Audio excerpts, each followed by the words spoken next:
Assalamualaikum warahmatullahi wabarakatuh. Waalaikumsalam warahmatullahi wabarakatuh. Waalaikumsalam warahmatullahi wabarakatuh. Salam dan bahagia. Salam sejahtera bagi kita semua. Alhamdulillah. Assalatu wassalamu ala asrofil anbiya'i wal mursalin wa ala alihi wa sahbihi ajmain amma ba'du. Terima kasih teman-teman atas dukungan dan keikutsertaan dalam webinar Budaya Positif yang saya selenggarakan untuk pertama memenuhi tugas saya sebagai calon guru penggerak Angkatan 4 Kabupaten Ponorogo, modul 1.4 Budaya Positif, yaitu tentang berbagi webinar tentang budaya positif. Jadi dalam guru penggerak itu kami ada beberapa modul dan saya memasuki modul pertama, modul 1.4 tentang budaya positif. Untuk tugasnya adalah berbagi ke rekan sejawat sehingga kita bisa berdiskusi dan memberikan informasi-informasi penting tentang dunia pendidikan saat ini.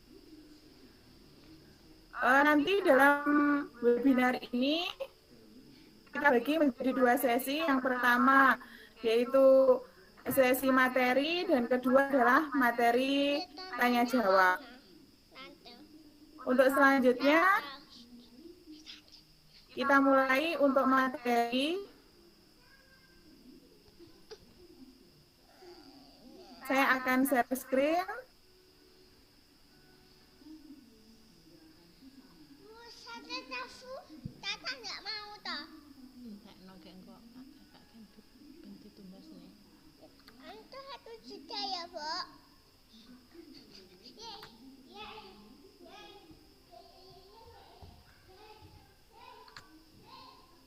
Apakah sudah terlihat? Sudah. Oke, terima kasih. Konsep kunci budaya positif. Saya Purwaningtia Sudarti, calon guru penggerak Angkatan 4 Kabupaten Ponorogo, Jawa Timur. Yang pertama, pengertian budaya positif. Budaya positif di sekolah ialah nilai-nilai atau keyakinan-keyakinan. Ya? PP-nya belum nampak. Belum nampak? Belum. Oke. Sebentar.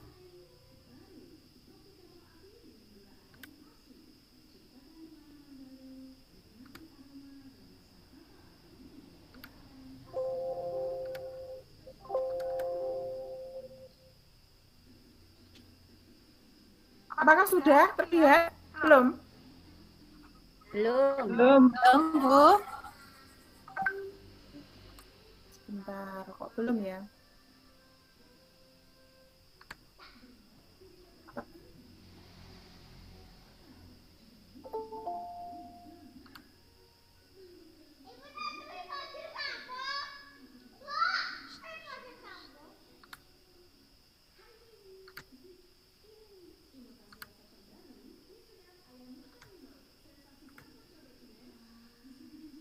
Sudah terlihat atau belum? Ya, sudah. Saya straight slow ya. Konsep kunci budaya positif. Saya ulangi. Pengertian budaya positif. Budaya positif di sekolah ialah nilai-nilai keyakinan-keyakinan dan kebiasaan-kebiasaan di sekolah yang berpihak pada murid agar murid dapat berkembang menjadi pribadi yang kritis, penuh hormat, dan bertanggung jawab. Perubahan paradigma. Untuk membangun budaya yang positif, sekolah perlu menyediakan lingkungan yang positif, aman, dan nyaman agar murid-murid mampu berpikir, bertindak, dan mencipta dengan merdeka, mandiri, dan bertanggung jawab. Salah satu strategi yang perlu ditinjau ulang adalah bentuk disiplin yang dijalankan selama ini di sekolah-sekolah kita. Lazimnya disiplin dikaitkan dengan kontrol. Dalam hal ini, kontrol guru dalam menghadapi murid.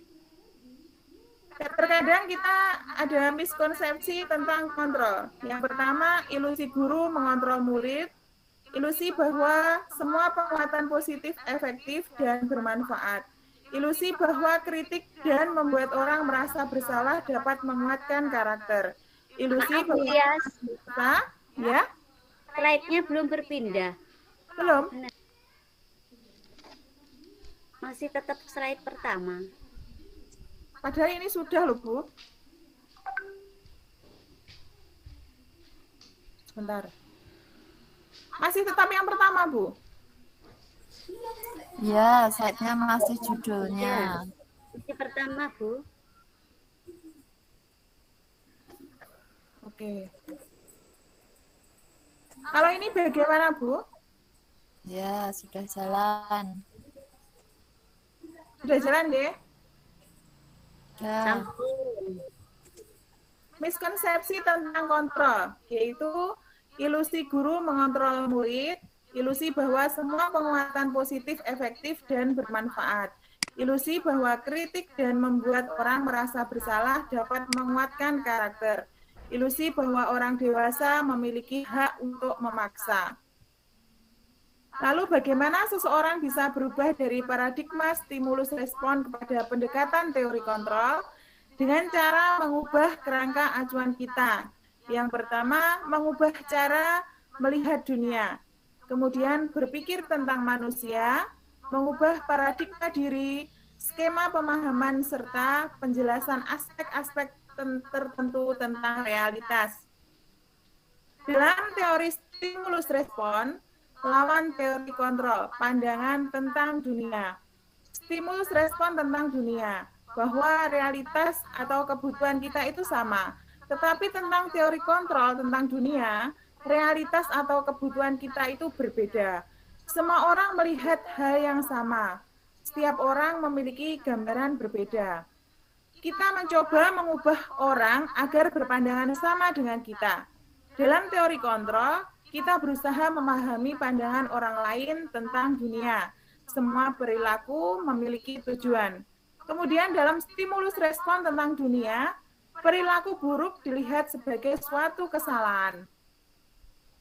Kemudian orang lain bisa mengontrol saya. Dalam teori kontrol, hanya Anda yang bisa mengontrol diri Anda. Saya bisa mengontrol orang lain. Kemudian Anda tidak bisa mengontrol orang lain. Pemaksaan ada pada saat bujukan gagal. Kolaborasi konsensus menciptakan pilihan-pilihan baru, model berpikir menang atau kalah, kemudian ada model berpikir menang-menang. Dalam konsep disiplin positif, disiplin diri dapat membuat seseorang menggali potensinya menuju kepada sebuah tujuan, sesuatu yang dihargai dan bermakna. Disiplin diri juga mempelajari bagaimana cara kita mengontrol diri dan bagaimana menguasai diri untuk memilih tindakan yang mengacu pada nilai-nilai yang kita hargai. Seseorang yang memiliki disiplin diri berarti mereka bisa bertanggung jawab terhadap apa yang dilakukannya karena mereka mendasarkan tindakan mereka pada nilai-nilai kebajikan universal. Bagaimana menjadikan disiplin positif sebagai sebuah budaya?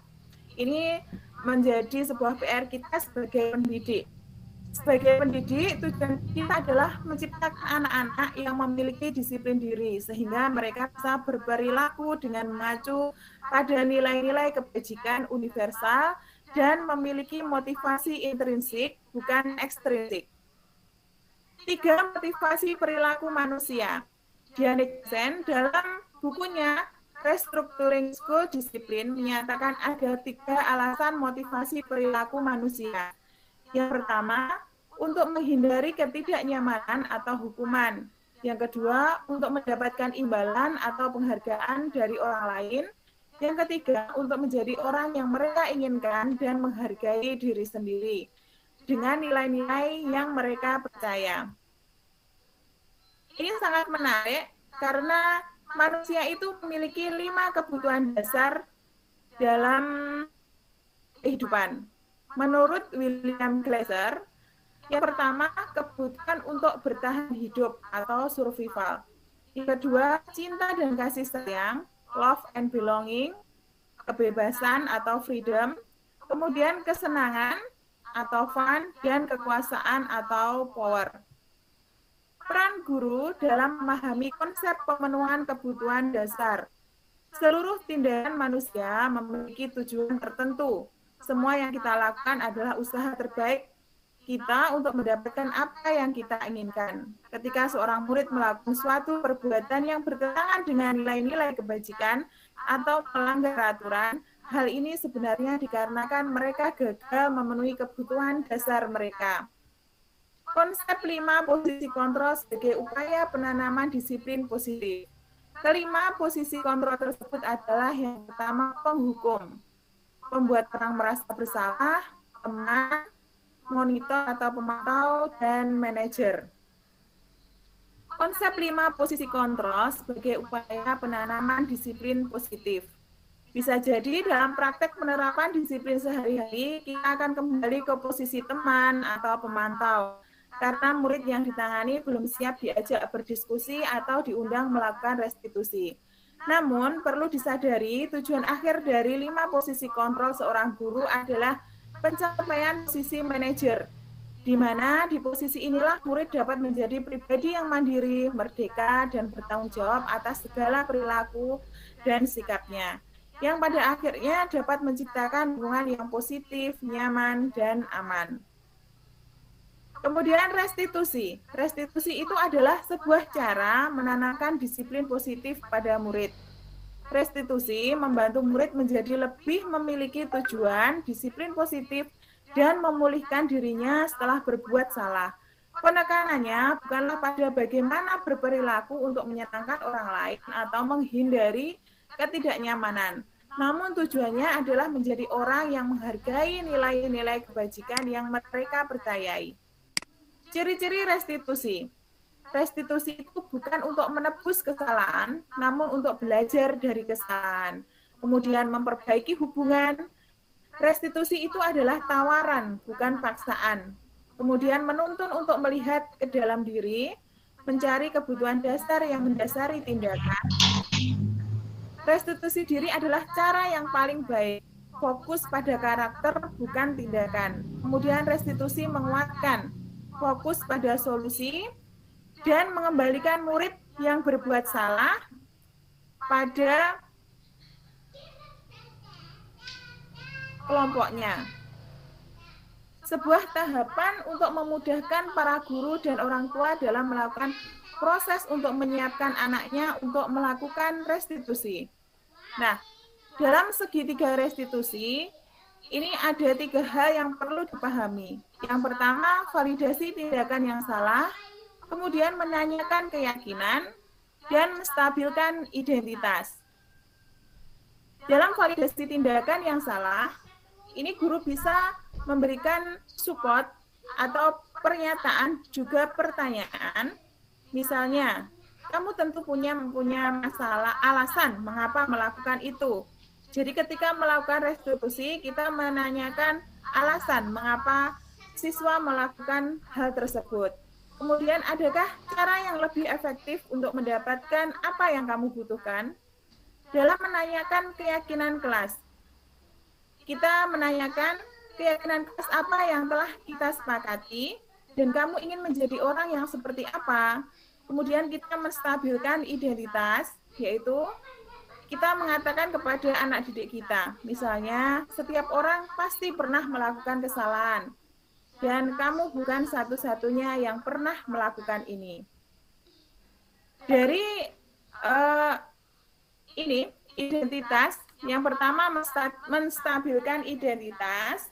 Dalam segitiga restitusi, ini tujuannya adalah untuk mengubah identitas anak dari orang yang gagal karena melakukan kesalahan menjadi orang yang sukses. Anak yang sedang mencari perhatian adalah anak yang sedang mengalami kegagalan.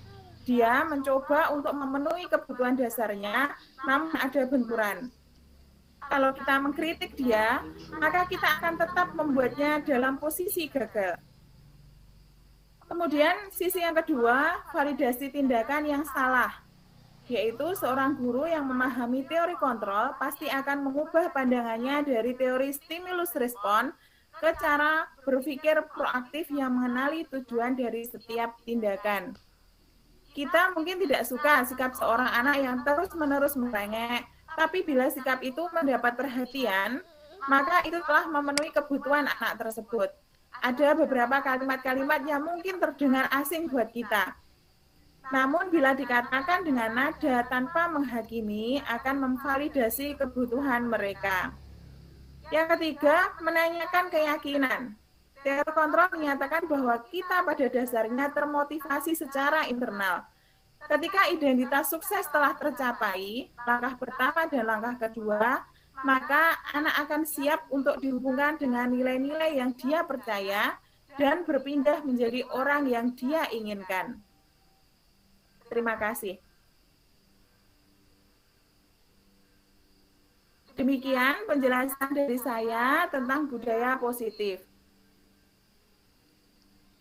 Dari penjelasan saya akan memberikan contoh video tentang segitiga restitusi yang pernah saya lakukan kepada anak didik saya.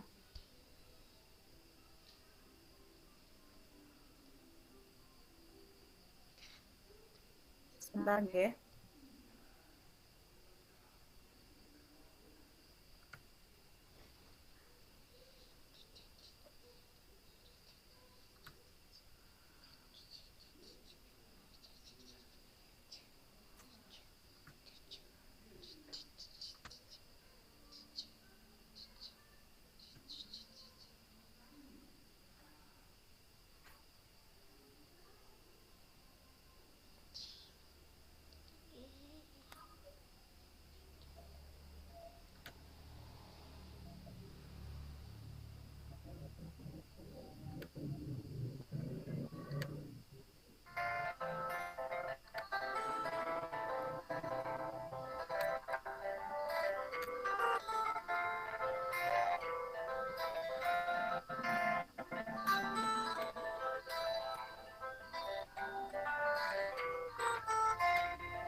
Sebentar.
Apakah terlihat?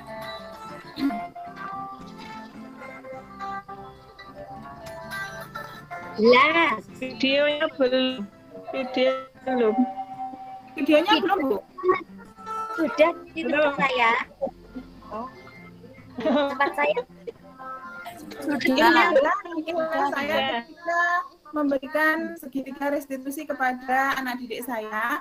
Yang pertama, menyiapkan skenario segitiga restitusi.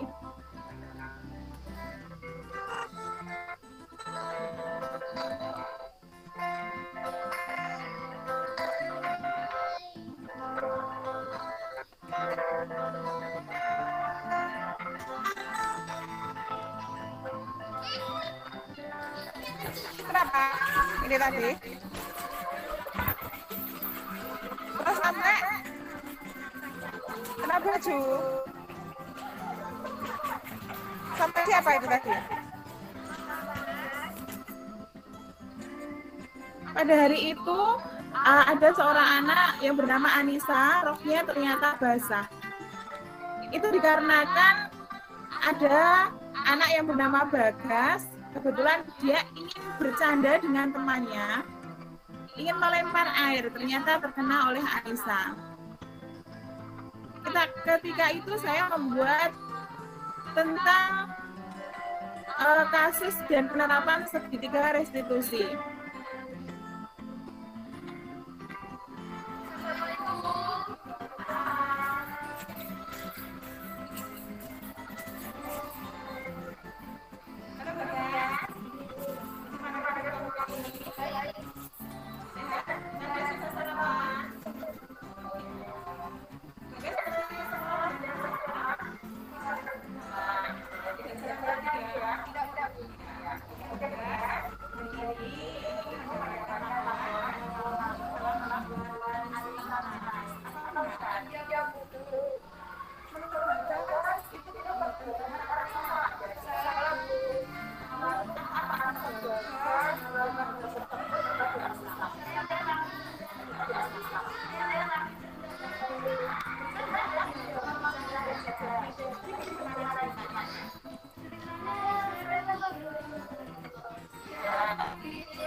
Suaranya kok hilang.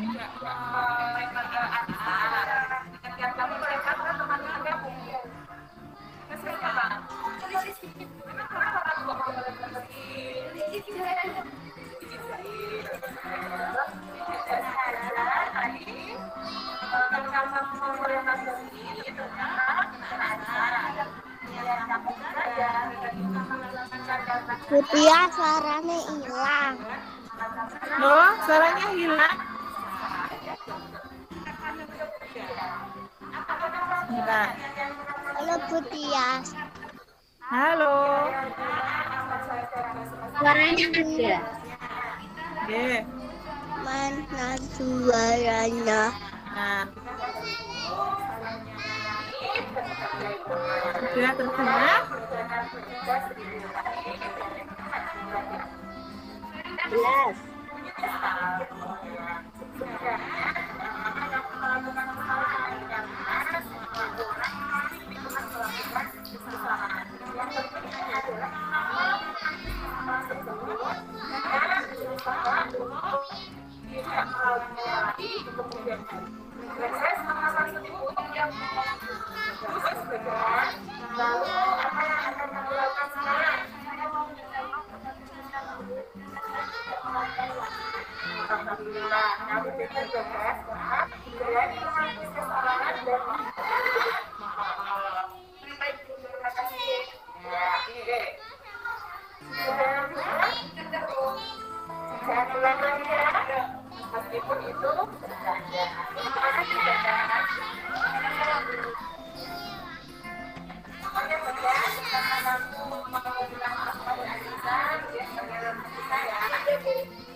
Terima kasih sudah menyimak penjelasan dan materi dari saya.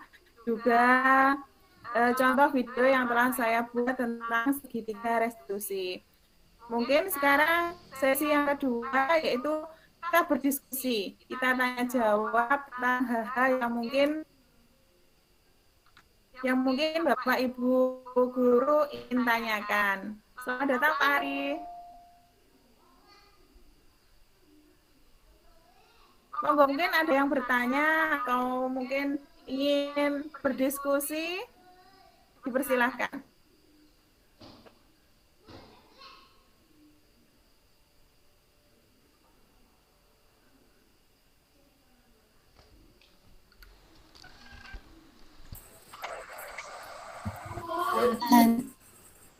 Ya, Mama? Saya ya, Ya. ilmu yang sangat luar biasa, Bu Tias. Yang ingin saya tanyakan, apakah setiap kita akan membuat restitusi itu kita harus membuat skenario dulu atau bisa kita secara langsung? Maksudnya, kalau skenario itu kan tadi videonya Bu Tias ditulis gitu ya, seperti menulis skenario itu. Apakah itu harus selalu kita siapkan dulu atau bisa guru itu secara langsung spontan mengajak restitusi anak gitu? Terima kasih. Oke, terima kasih Bu Roma. Jadi dalam kegiatan segitiga restitusi dalam penanganan sebuah kasus kepada anak itu kita bisa secara langsung. Namun alangkah lebih baiknya kita juga harus mempelajari langkah-langkah yang tepat dan kita juga harus mempunyai kira-kira kalimat apa yang sesuai yang kita berikan kepada anak kita yang sedang bermasalah. Mungkin terkadang dalam setiap permasalahan kita bisa menjadi teman, bisa menjadi pemberi merasa bersalah, atau juga bisa menjadi seorang manajer. Seperti itu Bu Roma. Ya, terima kasih Bu Tias. Banyak Bu Tias. Oh iya, dalam segitiga restitusi itu tadi kan ada 3 langkah ya Bu. Ya. Misal kita melakukannya tidak urut, seperti apa itu, menstabilkan identitas, terus yang lainnya tadi, itu misalnya tidak urut apa boleh ya? Kalau dalam segitiga restitusi, sebaiknya memang urut Bu, tetapi dalam kenyataan ketika kita menghadapi anak, terkadang kita kan juga melihat alur cerita dari anak tersebut bagaimana. Jadi kita bisa juga melewati langkah-langkah tersebut. Namun alangkah baiknya kita menggunakan contoh atau memberikan solusi kepada anak didik kita dengan cara urut. Tapi dalam segitiga restitusi juga fleksibel. Biasanya kan kita berbincang dengan anak itu mengalir. Jadi menurut saya tidak urut juga tidak apa-apa. Seperti itu. Oke, terima kasih Bu Tias, jelas sekali. Mungkin Bu Titis bisa menambahkan selaku guru bimbingan konseling, mungkin dalam pengalaman-pengalamannya bagaimana ketika menghadapi permasalahan ataupun kasus terhadap anak didik. Halo Bu Titis. Nggih Bu Tias. Nggih. Nggih, bentar. Nggih, pripun? Pengalaman menangani kasus? Nggih, pengalaman menangani kasus, Bu. Dari segi kasusnya atau penanganannya? Dari segi kasus, misalnya kasusnya apa, terus penanganannya bagaimana, dan menurut Bu Titis yang paling berkesan ataupun yang bagaimana nggih? Agak kesulitan gitu. Oh, nggih. Ya, karena saya mengajar di SMA. Di SMA itu kan tentu berbeda anaknya dengan yang di jenjang dasar nggih. Karena permasalahan di jenjang SMA itu sudah sangat kompleks. Saya pernah menangani anak yang membolos. Nah, anak yang membolos ini karena di modul ini kan penjenengan menggunakan teorinya William Glasser. Nah, kalau dari BK biasanya kami akan melihat anak ini membolos itu apakah perilakunya atau karena pemahamannya. Misalnya, wah saya bolos saja, saya nanti tetap naik kelas kok. Atau saya lebih suka bolos daripada di kelas.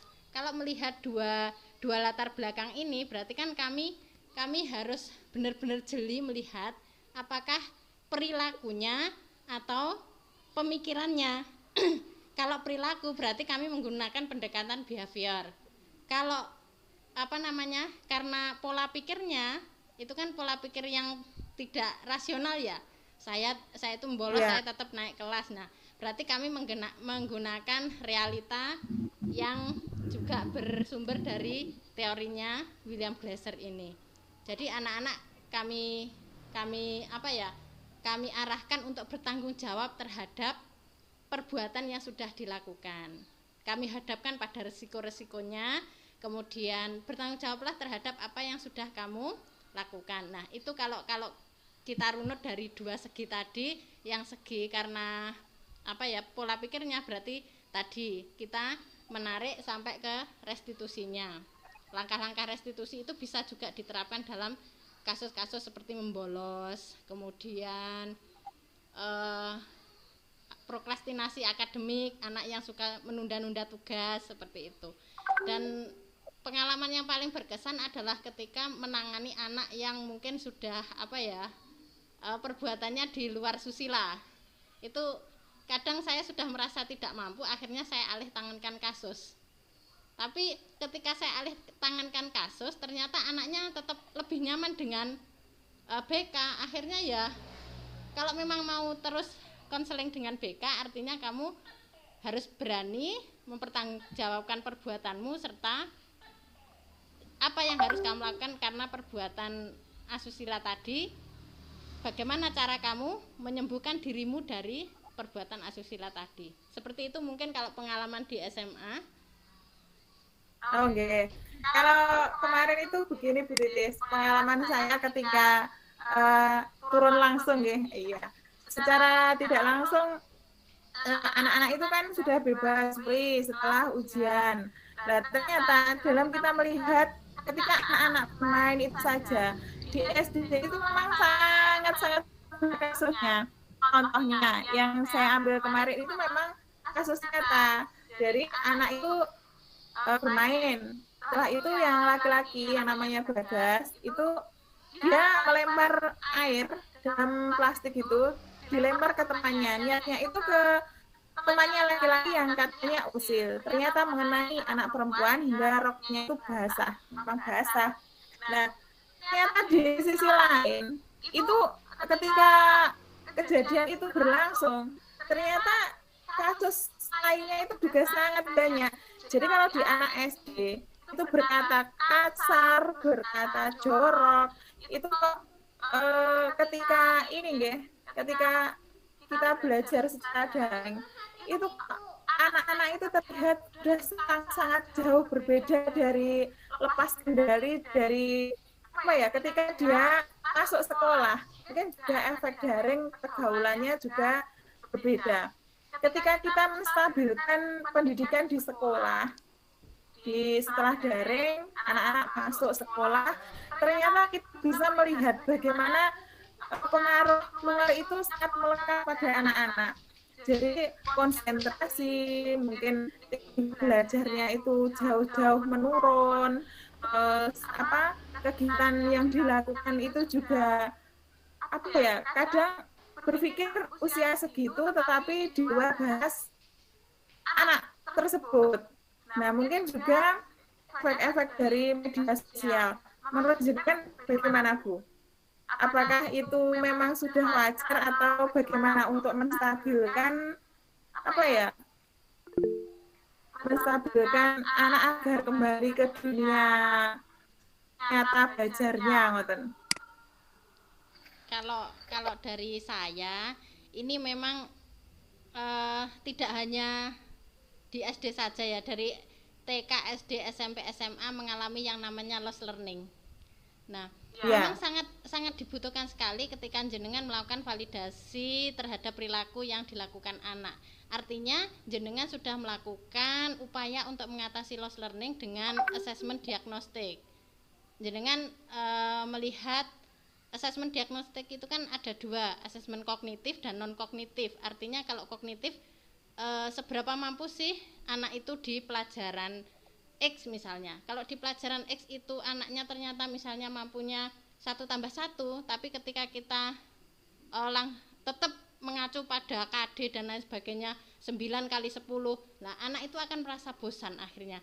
Kemudian yang asesmen non kognitif seperti yang jenengan lakukan tadi, apa sih latar belakangnya anak ini kok berkata kasar, kemudian dia juga suka membuli temannya, apakah di rumah dia didampingi orang tua dan lain sebagainya. Dengan mengumpulkan dua data ini, maka jenengan akan menentukan tindakan yang tepat.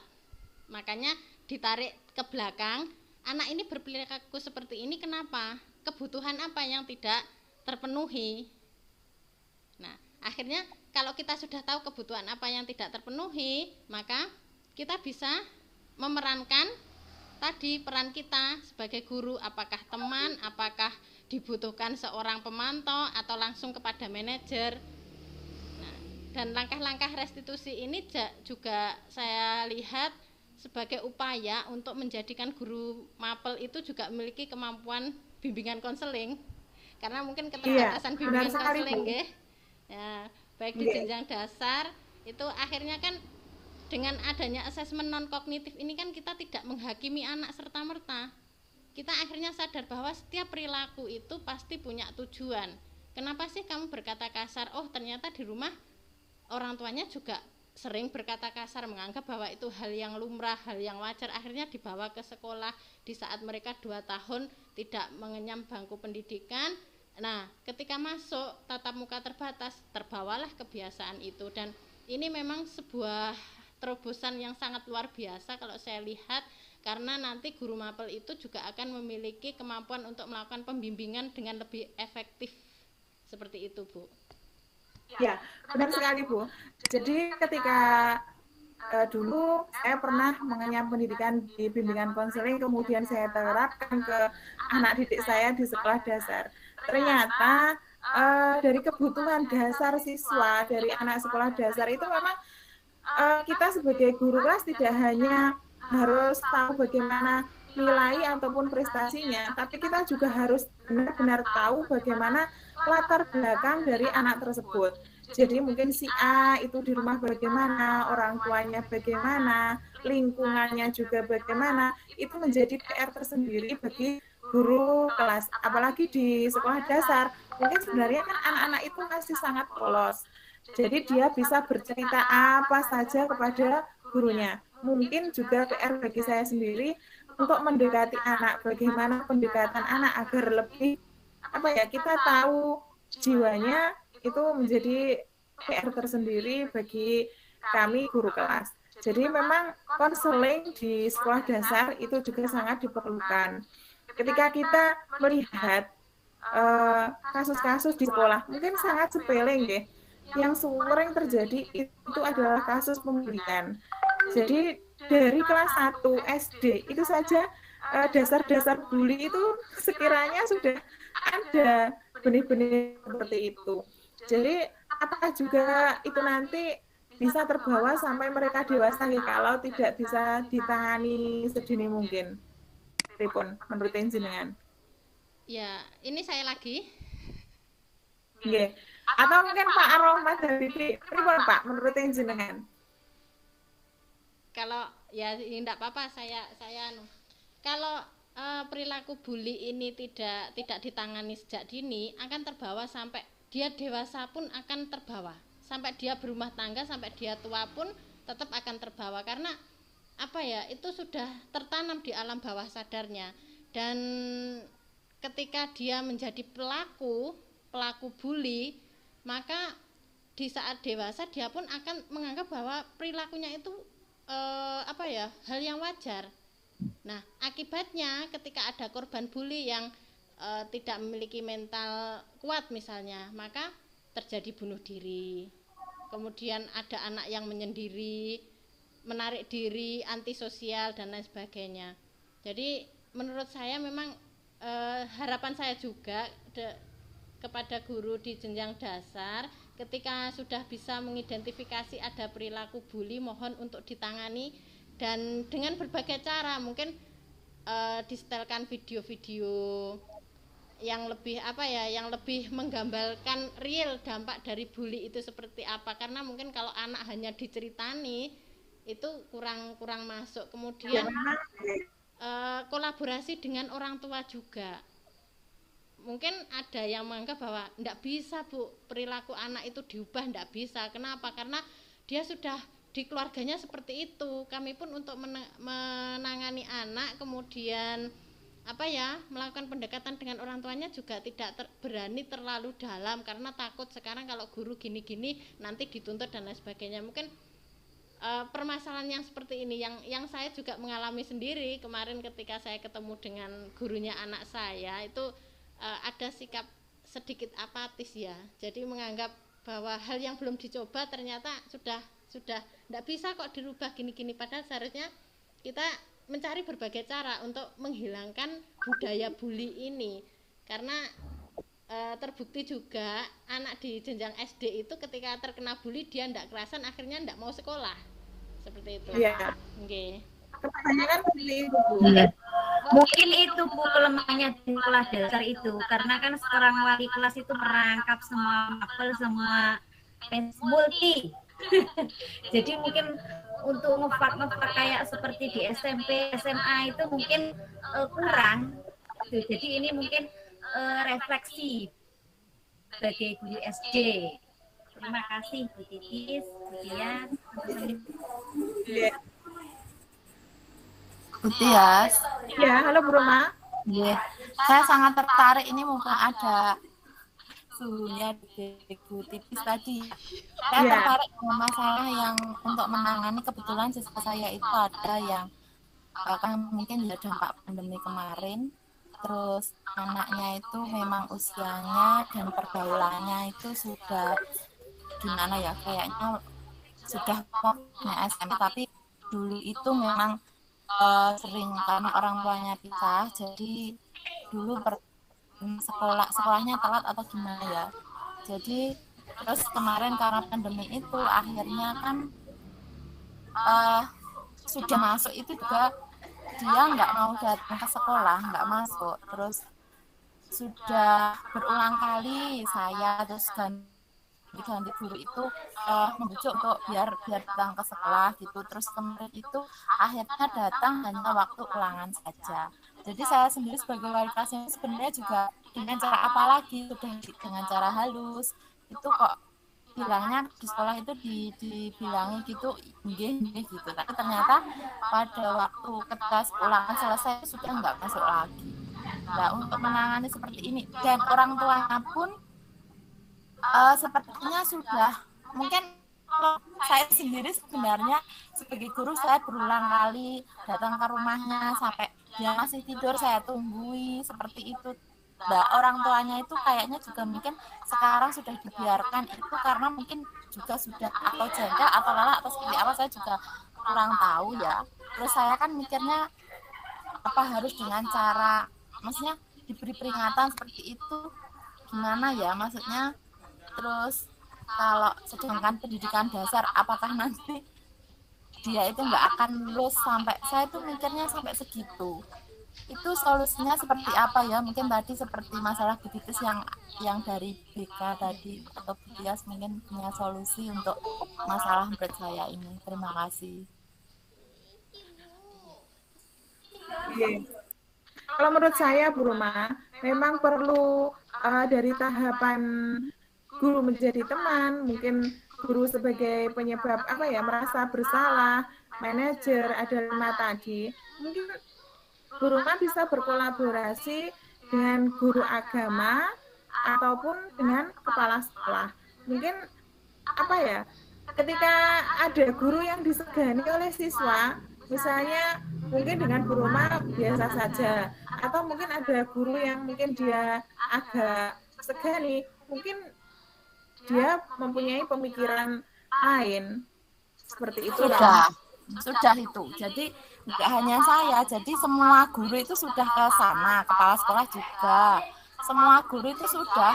Terus kemarin itu yang pernah datang itu satu guru yang bapak gitu ya. Tapi itu pun dijemput lah. Selama ulangan itu masuk terus, tapi giliran sudah selesai ulangan itu sudah nggak masuk lagi. Sampai pernah teman saya yang ditakuti, maksudnya yang bapak itu ya, yang sempat berhasil itu pernah mau diajak apa wis dengan waktu intinya gitu. Nanti sekolahnya dibarengi kan gitu. Ternyata kebetulan kan guru itu juga masih GTT terus punya usaha gitu loh, maksudnya biar bantu-bantu di rumahnya nanti pas sekolah dibarengi. Ternyata juga nggak dianggap gitu loh man guru itu gitu. Jadi terus dengan cara apa lagi gitu. Itu tentang apa Ibu? Kedisiplinannya masuk sekolah niku sangat kurang ya. Ya, jadi kemarin mau masuk itu waktu ulangan saja. Sebelumnya itu sudah berulang kali ini sudah masuk gitu bilangnya nggih. Terus sampai temannya itu setiap hari itu jemput ke rumahnya. Lah terakhir kemarin waktu selesai ulangan itu temannya mau jemput ke sana. Awalnya nggak usah, coba dilihat, ternyata ya nggak datang. Terus akhirnya temannya berinisiatif mau menjemput, ternyata sampai sekolah loh Bu tidur, nggak mau digugah lah, ibunya ada gitu. Dan orang tuanya kelihatannya tidak disegani ya Bu. Iya, nggak takut sama orang. Jadi orang tuanya itu sering ke sekolah itu nangis malahan. Dan dia pripun lho Pak, pripun lho Bu, cuma gitu. Kan itu sama ibunya. Bapaknya kan sudah masa pisah gitu loh, nggak sama. Jadi apa mungkin itu memang sama ibunya nggak takut apa, tapi gimana terus sama guru yang bapak itu kemarin waktu ulangan itu datang, tapi saya itu kan juga nggak lagi gitu loh. Terus dengan cara apa lagi gitu loh. Oh iya. Kalau itu menurut saya kok memang perlu psikolog Bu.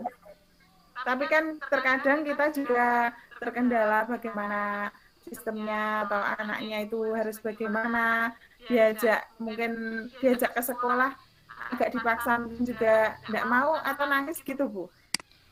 Tidur.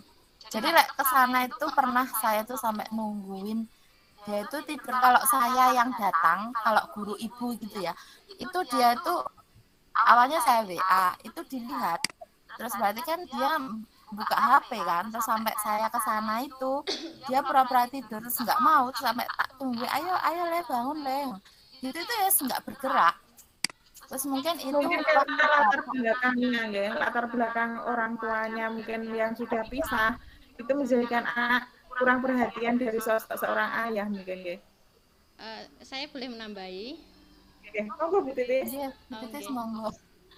Saya tertarik dengan tadi. Ya ini saya itu hanya sekedar sharing ya Bu. Kalau kemampuan sebenarnya saya itu juga sangat jauh di bawah teman-teman sebenarnya. Untuk anaknya sudah ditanya alasannya dia tidak mau sekolah itu apa gitu, sudah menjawab atau belum Bu? Kalau ditanya kemarin waktu dulu itu ya, sebelum waktu masih kelas 4, sekarang kelas 5 ya, itu alasannya yang pertama dulu minta sepedanya enggak, gimana ya, sepedanya minta baru, akhirnya sudah dituruti sama orang tuanya. Lalu akhir-akhir ini kok sering motoran gitu. Kalau misalnya itu memang pergaulannya itu dengan orang-orang bisa gitu loh menurut saya. Terus kemarin waktu masuk tak tanya, kemarin katanya kamu motoran terus nabrak orang toh, terus nggih Bu bilang gitu. Terus lah kenapa, kamu kan masihnya usiamu kan belum waktunya untuk naik motor, terus kamu kok bisa naik motor itu, maksudnya pengennya apa, kalau nonton piano. Intinya motornya itu sekarang kan rusak, terus sama mbaknya nggak boleh naik motor gitu. Tapi terus saya cuma nanya sampai segitu, cuma nasihati ya belum waktunya, nggak usah naik motor gitu lah. Pikir saya itu kan terus mau sekolah lagi sudah karena ulangan, lah ternyata kemarin sesudah ulangan itu kok nggak masuk lagi gitu. Ya itu alasannya kenapa saya belum tanya detail sampai segitu, cuma ya kalau teman-teman guru yang lain ya cuma jemput biar sekolah ini ulangan gitu. Terus kemarin pernah sih saya ini ya mungkin agak apa aja ya di cara halus nggak bisa, maksudnya kita itu memberikan peringatan, maksudnya kalau nggak datang ke sekolah mau dikeluarkan, maksudnya hanya diberi peringatan seperti itu tapi sudah disampaikan sama yang bapak yang dia patuh itu loh, itu sudah disampaikan apa belum, saya juga belum tanyakan kembali. Oke. Kalau melihat sudah sangat kompleks dan upaya penanganan dari sekolah sudah sangat luar biasa sekali nggih Bu, usahane panjenengan saya sangat salut sekali. Memang ada beberapa perilaku yang di dalam ranah kita bisa kita tangani dan ada beberapa perilaku yang sudah di luar ranah. Lah kalau di jenjang SD ini kan misalnya mau dialih tangankan ke BK. Nah, BK-nya enggak ada. Terus bagaimana? Nah, kemarin saya pernah ke dinas sosial. Ke dinas sosial itu ketika ada anak yang sudah di luar ranahnya BK, akhirnya kalau BK-nya sudah menyerah juga. Nah, itu ada semacam kerjasama nanti dari pihak dinas sosial itu ada assessment kepada anak tersebut dan nanti akan ditangani. Mungkin Ibu nanti bisa menjalin kolaborasi dengan dinas sosial kabupaten. Kemarin beliau sangat terbuka sekali kok ketika saya cerita pandemi itu seperti ini, mengakibatkan seperti ini. Loh, di tempat kami ada kok, nanti kalau ada anak yang seperti ini kami assessment, kami beri arahan, misalnya ditangani di dinas sosialnya, bagian psikolognya. Kalau enggak bisa berarti kan ke RSUD, di sana kan ada yang klinik kesehatan jiwa atau itu, seperti itu Bu. Jadi kalau memang usaha sekolah saya akui sudah sangat luar biasa panjenengan dengan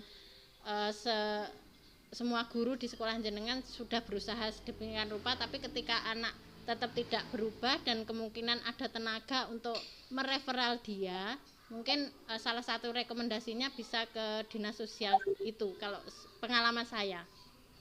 Ngaten Bu. Berarti gini ya, kalau ke dinas sosial itu berarti kita langsung mengutarakan masalahnya, maksudnya ada persyaratan nggak atau kita langsung curhat di situ gitu? Siapa Bu prosedurnya? Prosedurnya nanti coba saya japri nggih jenengan besok Senin, saya tanyakan dulu ke dinas sosialnya. Nanti kalau sudah dapat kontak personnya nanti saya kasih ke Bu Tias biar diteruskan ke jenengan. Oh nggih. Terima kasih banyak Bu. Mendapat pencerahan ini. Karena sangat kompleks sekali Bu. Dulu pernah murid saya itu dia karena usianya itu jauh lebih tua dari teman-teman sekelasnya. Karena dulu waktu di SD, karena dia pindahan ceritanya itu dia pindahan, terus di SD lamanya itu dia pernah tidak naik 2 kali, terus di sekolah saya juga pernah sekali. Di kelas 3 dia itu putus sekolah. Dia sama sekali tidak mau sekolah sama sekali. Akhirnya ada usaha dari dulu kepala sekolah saya yang lama sudah pernah, memang beliau kedekatan dengan siswa itu sangat baik. Beliau mendatangi siswa tersebut. Terus alhamdulillah kok dengan daya upaya dari guru-guru di sekolah kami saja kurang berhasil. Ternyata dari kepala sekolah kami yang sudah purna itu mendatangi siswa tersebut. Ternyata kok bisa berhasil. Mungkin dari pihak lain itu memang sangat berpengaruh. Jadi ketika didatangi kepala sekolah saya yang lama, itu anak tersebut mau sekolah kembali. Jadi ketika dia sudah kelas 6, usianya itu sudah hampir 17 tahun loh Bu. Sudah hampir, 17 tahun. 13 tahun lebih pokoknya ketika SMP itu saja usianya jauh di atas anak-anak. Berapa tahun Bu Nilam? 15 tahun. 15. Jadi dia lulus SD itu 15 tahun. Sekarang dia SMP. Jauh lebih baik ketika dia kelas 3 itu karena mengulang ya. Itu di kelas 4 itu mengalami perubahan yang sangat drastis. Dulu kalau membaca itu malu-malu sekali. Tetapi entah bagaimana caranya, mungkin juga karena pendekatan-pendekatan yang baik, anak itu mau sekolah kembali. Jadi lulus SD itu 15 tahun. Kelas 4 juara 3 itu. Oke, kelas 4 juara 3. Sebenarnya ini karena usia ya. Karena usia. Ya Bu Tias, itu Iya. dulu kok terus bisa, maksudnya nurut sama kepala sekolahnya. Maksudnya awalnya dulu nggak mau sekolah itu juga ditanya kenapa gitu. Iya, karena dia malu. Oh, Kak, cuma malu karena usia. Memang tidak mau sekolah, Bu. Sama sekali tidak mau sekolah. Jadi datang ke sekolah itu sudah tidak mau. Nah kemarin kalau ini ya tak gini kan, padahal waktu sudah masuk itu sudah dipanggil sama kepala sekolah, terus masuk lo ya iya. Setiap di pesan guru pesan itu bilangnya iya, sepertinya memang sepertinya itu memang dia kayak wes insaf gitu loh. Kalau masuk ya enggak, bilang ya gitu, tapi ternyata besoknya itu cuma enggak ra kepanggil gitu loh. Terus saya itu Ricky kok nggak datang ke sekolah, ini dicari Pak Hadi. Pak Hadi itu kepala sekolah saya, bilangnya ketiduran ya gitu loh. Aduh, Jadi memang banyak sekali kasus yang ada di sekolah dasar yang tidak kita sadari ternyata itu juga akan membawa dampak luar biasa ke depannya gitu. Mungkin dari tadi efek bully, terus efek membuli juga, itu juga sangat berpengaruh terhadap psikologis ketika anak tersebut menjadi dewasa. Seperti itu. Mungkin teman-teman juga punya pengalaman lain, mungkin Bu Parmi, mungkin Pak Rohmat, atau mungkin Bu Ida dari sekolah-sekolah lain. Monggo jika mau bercerita.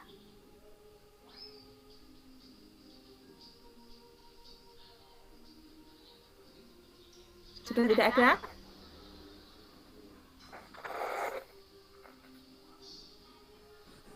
Assalamualaikum Bu Tias. Halo Bu Parmi, monggo. Ini dari kelas bawah dari TK. Mau berbagi pengalaman. Ibu, silakan. Kalau dari TK itu alhamdulillah ya. Semua anak-anak mungkin dari segi usia yang karena usianya masih anak-anak, jadi mungkin menurut sama bu gurunya. Ketika bu gurunya bilang A, ya apa yang dilakukan itu ya A. Ketika B ya B, begitu Bu. Jadi ketika anak itu suka jahil sama temannya adik, ya disayang begitu caranya. Ketika sambil bermain atau bagaimana begitu caranya, kita belajar masuk ke hatinya anak dulu bagaimana. Kemudian setelah kita masuk ke hatinya anak, itu mudah sekali kok anak dibelokkan kemana-mana itu. Saya kira kalau anak TK itu mudah, sangat menurut pada gurunya. Ketika mungkin tidak menurut pada guru, ketika menurut di rumah ya Bu ya. Ya. Di rumah mungkin orang tuanya sama orang tuanya tidak nurut, tapi ketika ya nanti saya foto saya kirimkan ke bu guru loh ya, begitu gitu saja sudah nurut Bu. Gimana ya, kan ketika seperti itu unik sekali. Begitu saja, terima kasih. Oke, memang benar Bu. Anak saya sendiri juga seperti itu. Kalau di rumah mungkin kalau di istilahnya nanti saya foto saya kirimkan ke gurunya, itu kok juga menjadi senjata sendiri ya. Jadi padahal ibunya juga guru, tapi kok kelihatannya restitusinya kepada anak sendiri itu kok kurang kurang mengena. Kalau ke anak orang lain itu kadang jauh lebih mengena. Atau mungkin hukum alam budaya seperti itu. Iya, itu kalau anak TK loh Bu ya. Yang saya alami seperti itu. Asik pokoknya ya. Oke. Sangat menarik sekali memang. Jadi dunia anak-anak, apalagi anak TK, anak SD, dunianya itu memang beragam. dan kita harus bisa masuk ke dalam dunia anak tersebut. Menjadi pengalaman tersendiri bagi kita yang diberi kesempatan menjadi pendidik, menjadi guru, jadi tidak hanya mengajar tapi mendidik, jadi memberikan budaya positif, memberikan karakter yang baik kepada anak-anak, itu menjadi sebuah penghargaan bagi kita sebagai seorang guru. Demikian webinar tentang budaya positif, semoga membawa manfaat kepada kita semua. Jadi memang sebagai seorang guru kita harus menjadi seseorang yang benar-benar multi talenta. Selain kita bisa mendidik, tapi kita juga harus bisa menyelami dunia anak-anak dan menjadikan penyelesaian yang baik menurut pembelajaran yang harus kita pahami tentang konseling, mungkin juga tentang budaya-budaya positif lainnya. Jadi kita harus memang banyak belajar, banyak mencari tahu, karena ilmu itu terus berkembang. Jadi sekiranya ketika kita menjadi guru, kita harus bergerak dan menggerakkan. Jadi dalam guru penggerak ini mungkin juga akan membawa manfaat untuk teman-teman semua, juga pengalaman yang menarik bagi saya sebagai calon guru penggerak, bisa bergabung dan juga bisa berbagi dengan Bapak Ibu guru semua. Jadi kita bisa berkomunikasi dengan baik, kita bisa curah pendapat, kita bisa saling memberikan tanggapan bagaimana di sekolah saya seperti ini, mungkin di sekolah Bapak Ibu bagaimana, itu menjadi kebahagiaan tersendiri bagi saya. Saya ucapkan terima kasih banyak kepada Bapak Ibu guru semua yang sudah bergabung di webinar saya tentang budaya positif di sekolah. Semoga membawa manfaat dan sekali lagi saya ucapkan terima kasih. Akhirnya, Sama-sama. Warahmatullahi wabarakatuh.